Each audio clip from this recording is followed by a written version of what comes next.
Bonsoir mes amis, bonsoir, bonsoir. Bienvenue à cette autre émission sur Woman TV Talk Show, la télévision de la femme. Ce soir, je suis encore au Cameroun avec la famille en vacances, comme je vous ai dit, il y a quelques jours. Alors, j'ai pensé qu'il fallait que je partage cette idée avec les femmes ce soir en ce qui concerne la différence entre la vie d'une personne riche et d'une personne pauvre. Il est vraiment question de quoi? Alors, je vais partager avec toi dans cette émission, dans cette vidéo, surtout sur ce plateau, les 5 raisons pour lesquelles les riches vivent de la manière dont ils vivent et les pauvres de leur manière. Alors, si c'est pour la première fois que tu viens sur ce plateau, alors mon nom c'est Célestine. Partage la vidéo. Je suis motivation speaker, je suis conférencière et je suis ici pour encourager les femmes, pour vous inspirer, pour vous pousser à atteindre vos objectifs et vivre une vie épanouie et profiter grandement de la vie sur tous les plans, le plan émotionnel, le plan financier, le plan marital, sur tous les plans. Alors, si tu es déjà assise, que tu as déjà pris place, partage dans cette vidéo. Donne-moi un thumbs up comme ça, non? Un thumbs up. Clique sur la petite cloche de notification là et partage. Ça nous fait très chaud au cœur quand vous le faites.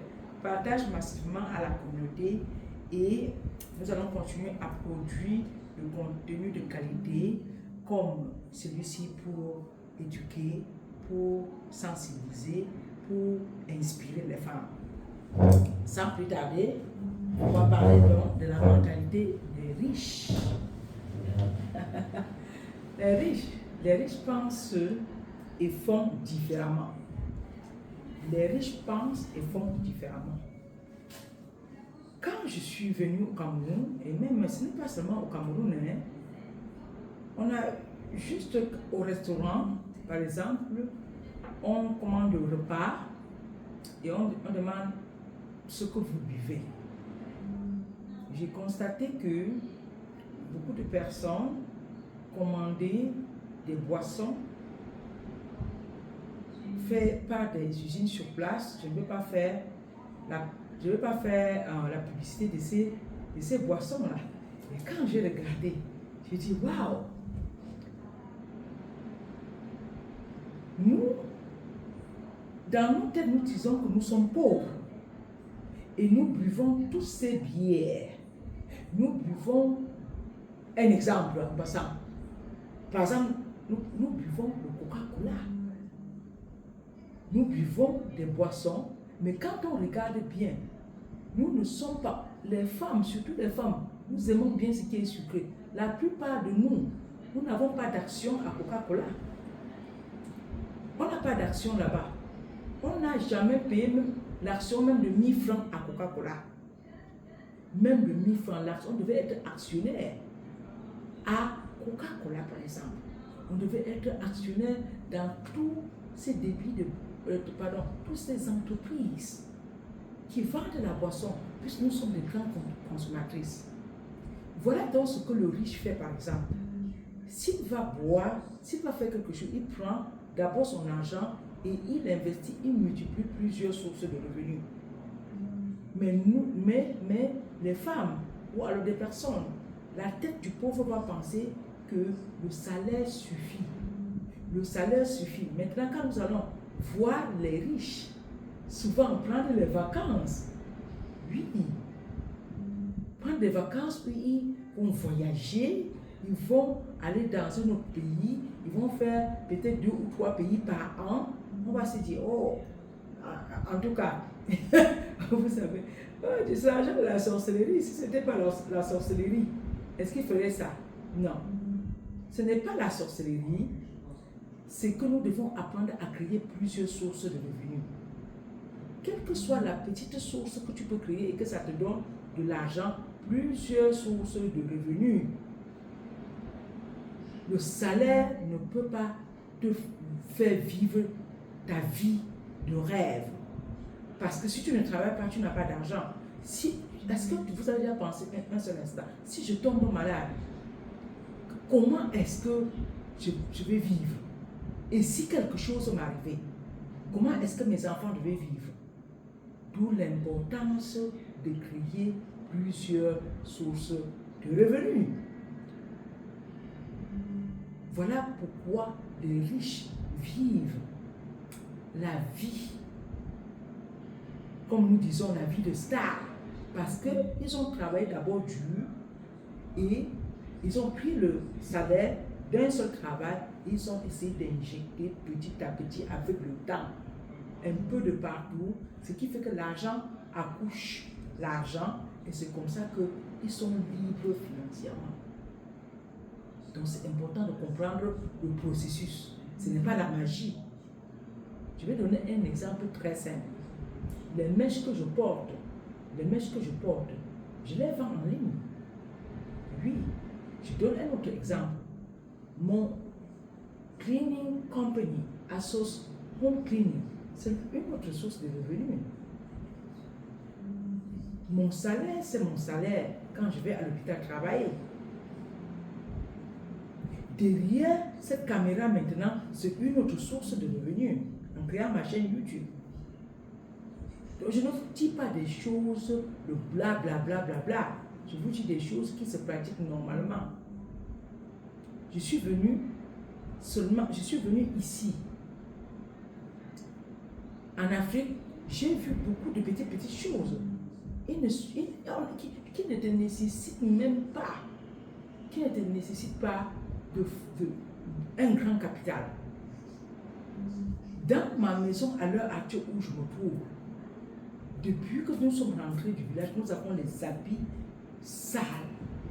Nous avons plus de 200 kilos d'habits sales qu'on a salis au village. Et ce matin, hier matin, quand nous sommes sortis, on a porté ces habits, on a amené quelque part pour qu'on les lave. Je me suis dit, voilà des personnes il y a des femmes ici au quartier qui ne font absolument rien. Même si vous faites seulement un petit flyers et vous essayez d'aller de maison en maison, laissez vos flyers, demandez seulement qu'on vous appelle. Parce que si on vous appelle, vous pouvez même venir à domicile de la personne, laver ses habits et faire de l'argent. C'est de ça qu'il s'agit. Vous pouvez venir pour 1 heure, 2 heures, laver les habits. Si, à l'heure où je vous parle, si quelqu'un toquait à ma porte et me disait que moi, je peux laver les habits, je suis prête à payer. Ce n'est pas il y a l'argent, il y a beaucoup d'argent. Les gens ont de l'argent dans leur poche. Mais c'est toi qui développes la stratégie pour aller chercher l'argent là dans les poches des personnes qui ont cet argent. D'où la création de plusieurs sources de revenus. Tu peux laver les habits. Ça ne t'empêche pas d'aller au travail. Tu peux prendre 1 ou 2 heures. Tu laves les habits peut-être juste après ton travail ou bien le week-end. Il y a d'autres qui prennent seulement le travail de repasser. On vient dans votre maison, on repasse vos habits. Ceci est possible. Et vous allez trouver que si vous avez déjà 1, 2, 3, 4 clients, pour finir, vous êtes obligé de traîner une équipe seulement pour le passage. Donc, je tenais donc à partager cette façon, cette mindset, cette façon de penser et de faire des riches qui font d'eux des personnes qui vivent de manière like wow, quand on voit, on dit wow, comment quelqu'un peut vivre de cette manière. Même leur habitat, leur voiture, tout ce qu'ils ont de matériel, c'est parce qu'ils ont mis un plan de travail en place qui leur donne des revenus. Et ainsi, ils ne se cassent pas en 8. Du moins, ils le font au départ. ces riches le font au départ. Et après, l'argent accouche, l'argent accouche l'argent. Alors je veux donc t'encourager à chercher toujours à créer 1, 2, 3 ou 4, 5, 6, 7 sources de revenus qui va petit à petit t'amener vers la liberté financière. Alors, portez-vous bien, mesdames, les femmes qui me suivent, comme je vous appelle toujours les Celestial Nation, n'hésitez pas à partager cette vidéo. Merci et passez une très bonne nuit. Jusqu'à la prochaine vidéo. C'était pour vous, Célestine, de Woman TV Talk Show, la télévision de la femme. Merci.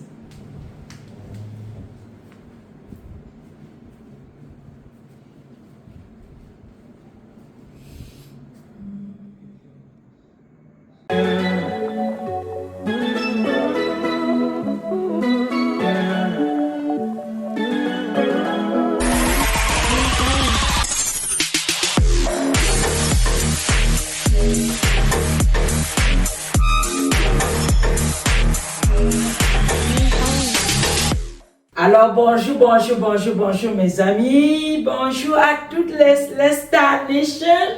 Comment vous allez? J'espère que vous allez très bien par la grâce de Dieu. Alors moi je suis ici en vacances au Cameroun et j'ai pensé qu'il fallait que je partage ce beau moment avec vous. Alors pour les personnes qui ne me connaissent pas encore, je suis Célestine, ici sur le plateau de Woman TV Talk Show où je partage mes expériences, où j'inspire les femmes, où je vous encourage, où je vous donne des conseils aussi sur des choses que moi-même j'ai vécues, ou alors sur des expériences même que je connais, ou alors que j'apprends aussi des autres.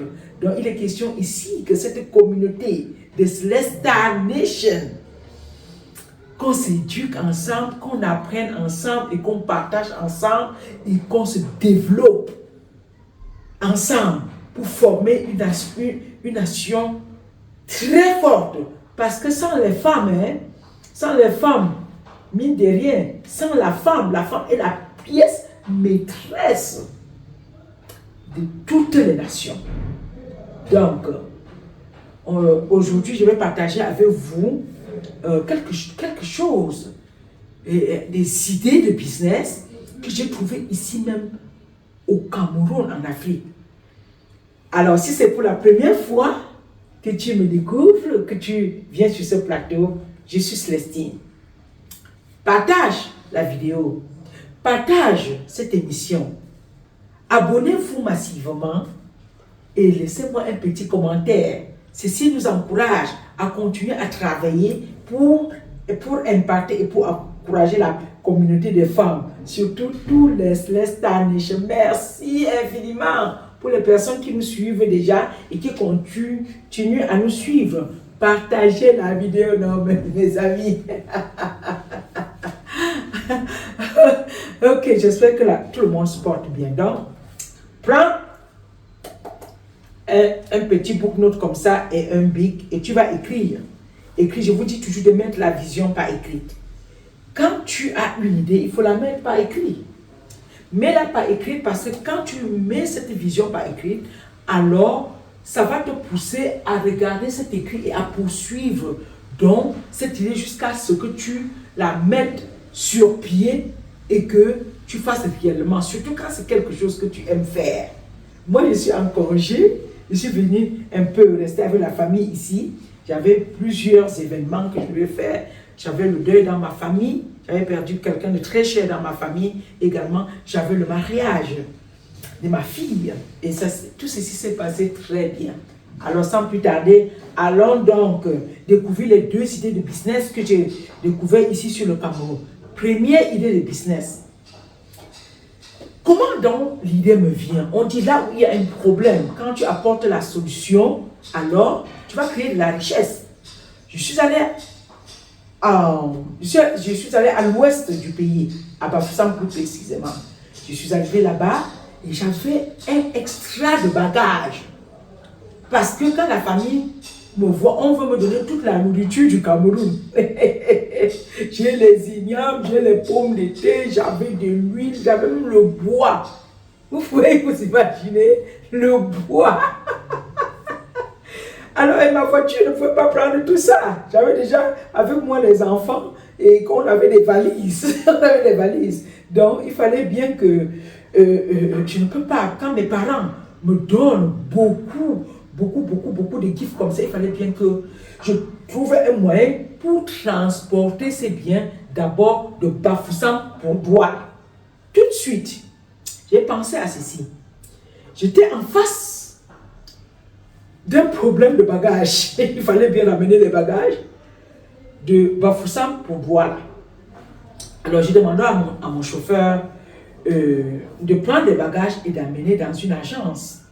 Je ne vais pas faire sa publicité ici. Hein. Il a amené dans une agence. On a payé au total pour ces bagages quelque chose comme 14 500 francs CFA. Pour que l'agence amène les bagages là à Douala. Et à Douala, on devait donc aller à cette agence et retirer. C'est une agence de transport. Et tout de suite, avec la tête de chercheuse d'argent comme moi je suis, j'ai tout de suite pensé à ce business. Je dis, ben, voici des millions qui sont en train de couler tous les jours. Des millions et des millions. Et les femmes, où sont donc les femmes de Woman TV Talk Show? Où sont les Celestial Nation qui sont sur le Cameroun, à Bafoussam, à Douala, à Yaoundé, dans toutes ces villes? Où sont les Celestial Nation? Celestial Nation, c'est le moment pour toi. Si tu ne deviens pas multimillionnaire, surtout avec les fêtes de fin d'année qui arrivent, où beaucoup de gens veulent envoyer des colis, ici même au Cameroun, tu auras choisi toi-même de ne pas faire ces millions-là. Si c'est moi, par exemple, je dois, qu'est-ce que je fais de manière pratique?